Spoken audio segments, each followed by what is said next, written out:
শাবক হাতিকে প্রাণে বাঁচিয়ে নজির তৈরি করল জলদাপাড়া জাতীয় উদ্যান কর্তৃপক্ষ। বুধবার সেই প্রয়াসের কথা গর্ব করে প্রকাশ করেছে জলদাপাড়া জাতীয় উদ্যান কর্তৃপক্ষ। জানা গিয়েছে 2020 সালের সেপ্টেম্বর মাসে জঙ্গলের ভেতর দিয়ে বয়ে যাওয়া তোরসা নদীতে একটি হাতির শাবককে ভেসে যেতে দেখেন বনকর্মীরা। আশপাশে মা হাতি বা কোনো হাতির পাল ছিল না। খরস্রোতা তোরসা থেকে শাবক হাতিকে উদ্ধার করে পিলখানায় নিয়ে আসে জলদাপাড়া জাতীয় উদ্যানের বনকর্মীরা। শখ করে বন দপ্তর সেই হাতির নাম দেয় বীর। দুধের শাবক হাতিকে পিলখানায় এনে ফিডিং বোতলে ল্যাকটোজেন খাওয়াতে শুরু করে বনকর্মীরা।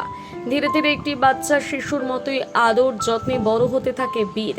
এখন বীরের বয়স 4 বছর। তবে সেদিনের বীর আর আজকের বীরের চেহারায় পার্থক্য অনেক। ছবি প্রকাশ করে তা প্রমাণ করেছে জলদাপাড়া জাতীয় উদ্যান কর্তৃপক্ষ।